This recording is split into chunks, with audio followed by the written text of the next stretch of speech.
ഇനി വേറൊരു കൂട്ടരുണ്ട്, നീ ആദ്യം പറഞ്ഞ സ്റ്റോറിയിലെ വേറൊരു version, energy healing, pranic healing എന്നൊക്കെ പറഞ്ഞിട്ട് ക്ലെയിം ചെയ്യുന്നത്.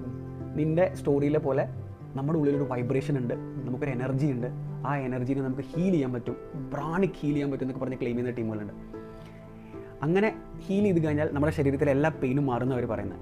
അവരൊരു പെർട്ടിക്കുലർ സെറ്റ് ഓഫ് കണ്ടീഷൻസിലാണ് ഇത് സെറ്റ് ചെയ്യുക. ഒരു ആംബിയൻസ് ഉണ്ടാവും, വളരെ ഡിം ലൈറ്റുള്ളൊരു എൻവയോൺമെൻ്റ് ആയിരിക്കും, സോഫ്റ്റ് ഹീലിംഗ് മ്യൂസിക് ഉണ്ടാവും. അവരിങ്ങനെ നമ്മളെ വിസ്പർ ചെയ്യും, നമ്മുടെ അടുത്ത് സ്ലോ ഹാൻഡ് മൂവ്മെൻറ്റ്സ് വെച്ചൊക്കെയാണ് അവർ നമ്മളെ കൺട്രോൾ ചെയ്യുക. ഇവിടെ ആക്ച്വലി എന്താ സംഭവിക്കുന്നതെന്നുണ്ടെങ്കിൽ നമ്മൾ അതുപോലത്തെ ഒരു സെറ്റ് ഓഫ് എൻവയോൺമെൻറ്റിൽ പോകുമ്പോൾ നമ്മൾ റിലാക്സ്ഡ് ആവും, വളരെ റിലാക്സ്ഡ് ആവും. That is true. അപ്പോൾ ആക്ച്വലി ഇത് മോർ ലൈക്ക് എ മെഡിറ്റേഷൻ പോലെ വർക്ക് ചെയ്യുന്നത്. നമ്മൾ വളരെ കാം ആയിട്ടുള്ളൊരു എൻവയോൺമെൻറ്റിൽ കണ്ണടച്ച് മെഡിറ്റേറ്റ് ചെയ്യുന്ന സമയത്ത് നമുക്ക് എന്ത് പീസ് ഓഫ് മൈൻഡാണോ കിട്ടുന്നത്, അതേ പീസ് ഓഫ് മൈൻഡാണ് ഈ എനർജി ഹീലേഴ്സും തരുന്നത്. അത് ചെയ്യുന്നത് തെറ്റാണെന്നല്ല ഞാൻ പറയുന്നത്. ഞാൻ പറയുന്നത് അവർ ക്ലെയിം ചെയ്യുന്നത് തെറ്റാണ്.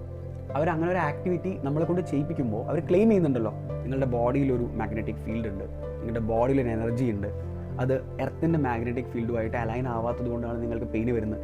ഇതുപോലത്തെ ഫോൾസ് ക്ലെയിംസ് ആണ് പ്രോബ്ലം. പകരം അവർ മാർക്കറ്റ് ചെയ്യുന്നത് ഞങ്ങൾ നിങ്ങളെ മെഡിറ്റേഷനാണ് ചെയ്യിപ്പിക്കുന്നത്, നിങ്ങൾക്കൊരു സൂത്തിങ് എൻവയോൺമെൻറ്റ് നിങ്ങൾ മെഡിറ്റേറ്റ് ചെയ്യിപ്പിച്ച് ഹീൽ ചെയ്യണമെന്ന് പറഞ്ഞാൽ ഇറ്റ്സ് പെർഫെക്റ്റ്.